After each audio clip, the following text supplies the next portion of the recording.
مدام منسيات عبريد يرنا سلام نعخم يخون خبركم سمعتي رديرنا بحفشة بفلاي كأتختاتلت مدام منسيات كما يتقنيو حمس كوينو نعخم يخون يمزبلنا مدبات حيزنا أبساعتنا ترغيبنا لنا كسافت سامي مدباتنا مسانا خد صنحو بخبر زعدمكم أخبرت محاري سنايت صنحوت مدام منسيات عبريد يرنا نلو مخاء أب هاجرة نوزيا بحادو الكسب أنصار بوليس منغستي استجبر نعبي كما ينيرون أنت عينت لو تمتيون زبل بعوت أرجاي تتصحف زانتا كن رئينا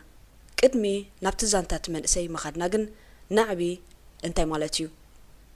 نعب مالت بقندو أبيانتيو مبزحت أوان منغستات تخدتلو وحكي نهزبي زي متشئ مزخون كم جبر ملسن أبيانتن هزبي نعبي العل نعبي بول كن بأكوبن كخوني خل هزبتات أنصار منغستات كقاومو خلو حقاو فقات استوهبو سلاماو سلفي يكايديوم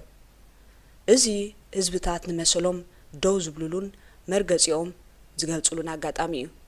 نعب ግን ብዙሕ እዋን በሃንደበት ዝለዓል ናይ ተወዲኡኒ ያእኽለኒ መሪሩኒ ምልክት እዩ ኣብ ብዙሓት ሃገራት ህዝቢ ኣንጻር መንግስቲ ናዕብ ልዒሎም እዮም ናይ ቀረባ ተዘክሮ ኣንጻር ፕሬዝደንት ሱዳን ዝነበረ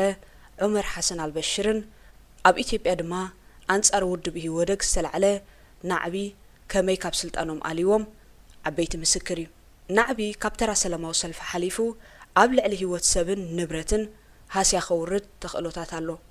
ኣብቲ ናዕቢ ዝፍጠር መኽፋል ህይወት ሰባትን ዕግርግርን ዕንወትን ድማ ነቲ ተደልዩ ዘሎ ለውጢ ዝኸፈል መስዋዕት ኮይኑ ይሓልፍ ዘመነ ኮሮና ተኸቲሉ ከማ ብዙሓት ሃገራት ዝወፀ ሓድሽ ሕጋጋት ኣብ ሃገር ሆላንድ ሓድሽ ሕጋጋት ጸዲቆም ነይሮም እንተኾነ ግና ብዙሓት ሰባት ብፍላይ ድማ መንእስያት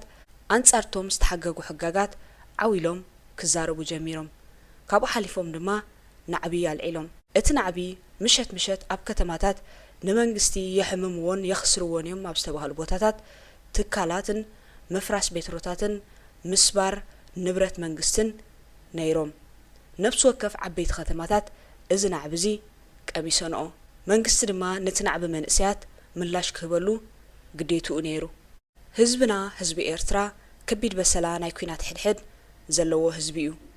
ንመሰሉ ደው ኣብ ምባል ዝኾነ ናዕቢ ምልዓል ከቢድ ውሳኔን ከይድን እዩ ስለ ዝኾነ ድማ ኣብ ምድሪ ዓደብኡ መንባር ተኸልኪሉ እንከሎ ካብቲ ሃገር ወፂኻ ኣርሒቕካ ምስዳድ ጥራሕ ከም ፍታሕ ዝወስዶ ኣብ ዶባቱ ብተመልከተለይ እንዳተቐተለ ኣንጻርታ ዝሞታ ዘሎ ክልዓል ኣብ ዘይክእለሉ ደረጃ በፂሑ ክበሃል ይከኣል ኣብ ወፃኢ ሃገራት ብዝነብሩ ኤርትራውያን ኣንጻር እቲ ኣብ ኤርትራ ዘሎ ስርዓት ዝውደብ ሰላማዊ ሰልፍታት የካይድኦም ሓደ ካብኡ እታ ወቕቲ ክረምቲ ዝግበር ናይ ጀኔቫ ሰላማዊ ሰልፊ እዩ እንተኾነ ግና ነቲ ኣብ ኤርትራ ዘሎ ስርዓት ወልሓንቲ ተጽዕኖ ኣይፈጠረሉን ክበሃል ይከኣል እዚ ሕጂ ብመንእስያት ኣብ ልዕሊቶም ደገፍቲ ናይቲ ስርዓትን ናይቲ ስርዓት በዓላትን ዝተለዓለ ናዕቢ እምበኣር መቐጸልታ ወይ ስጉሚ ነቲ ኣብ ልዕሊ መንግስቲ ጸቕጥን ምፍጣር ዝግበር ሰላማዊ ሰልፊ እዩ ብዙሓት ሰባት ብዛዕባ እዚ ሕጂ ብመንእስያት ዝተለዓለ ናዕብን መጥቃዕትን ዝተፈላለየ ርእይቶታት ይህብሉ ኣለዉ ገሊኦም እዚ ትኽክለኛ ውሳኔ እዩ ክብሉ እንከለዉ ገሊኣቶም ድማ መጥቃዕቲ ኣብ ልዕሊ ደገፍቲ ስርዓት ኮኒኖሞ ሬድዮ ኤረና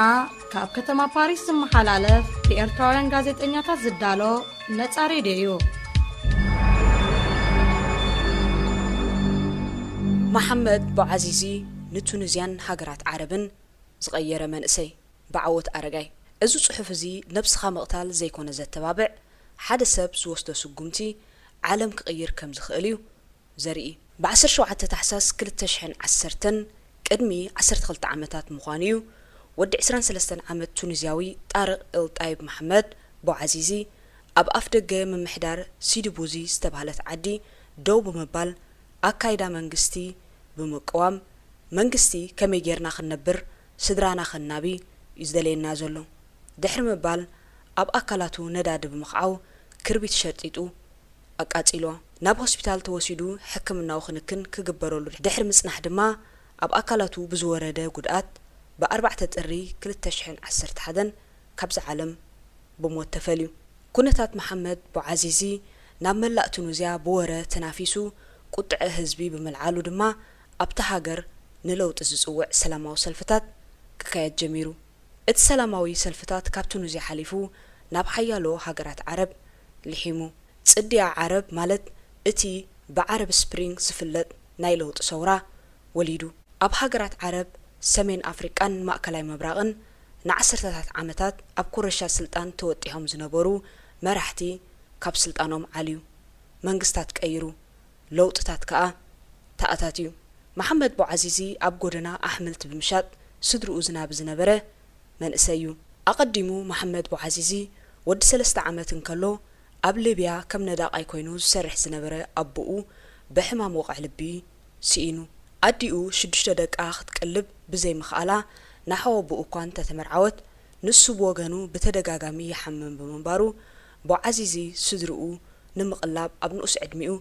ኣብ ጎደና ሸቐጣ ሸቐጥ ጀሚሩ መሐመድ ቦዓዚዚ ንዝለዓለ ትምህርቲ ክመሃር እኳ ሕልምን ተነበሮ ናብራታ ብድኽነት ዝተሓመሰት ስድርኡ ግን ኣብ ንኡስ ዕድሚኡ ትምህርቲ ብምቁራጽ ናብ ጎደና ሸቐጣ ሸቐጥ ክወፍር እዩ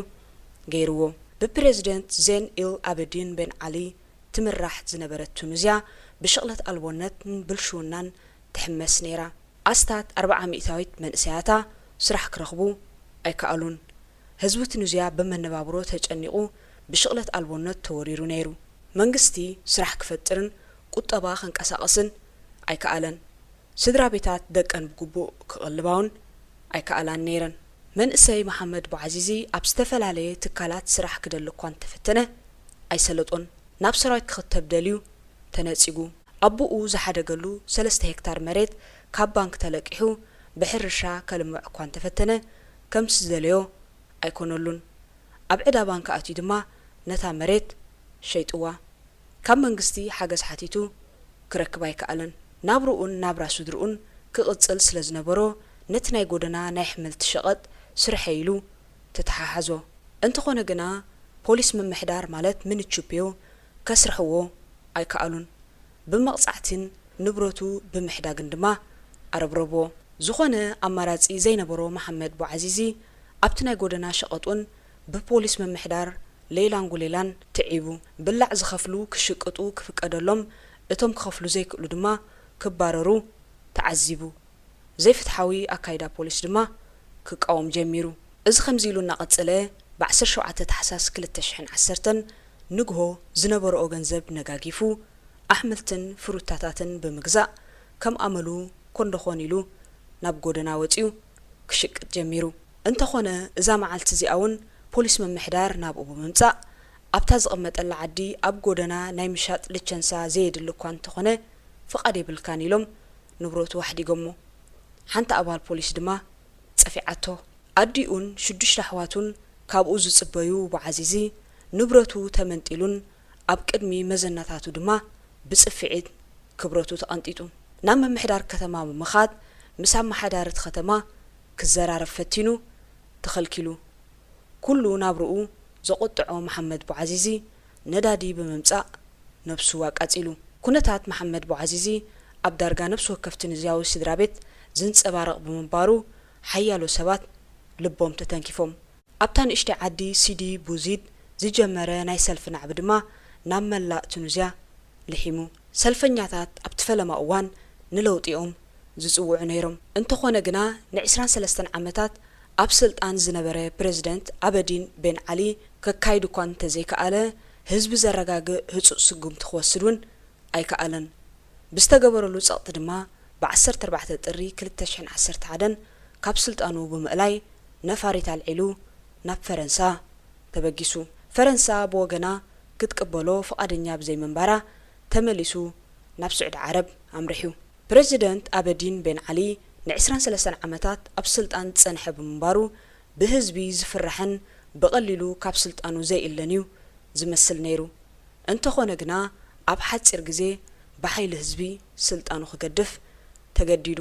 ምልዓዓል ጸረ መንግስቲ ቱኒዝያን ውጽኢቱን ዝተኸታተለ ህዝቢ ሃገራት ዓረብ ናብ ነብሲ ወከፍ ሃገሩ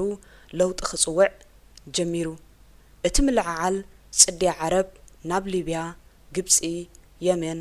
ሶርያን ባሕሬንን ብሓያል መልክዑ ሰጊሩ ብውሕድ ዓቐን ድማ ኣብ ሞሮኮ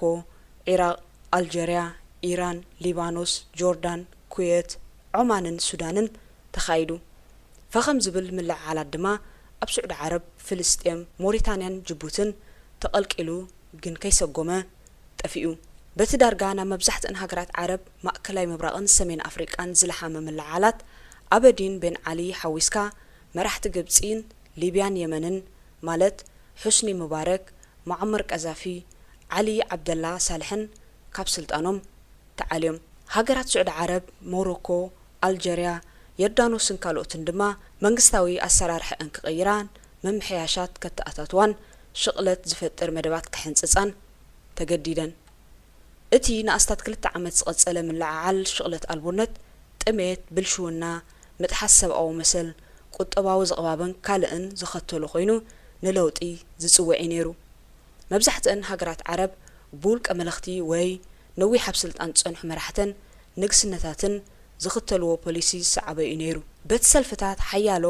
ናብ መጠናዊ እወታዊ ለውጢ ከምርሓን ከለዋ ሊብያን ሶርያን ግን ፈሪሰን ክበሃል ናብ ዝኽእል ዝበኣሰ ዕንወት እዩ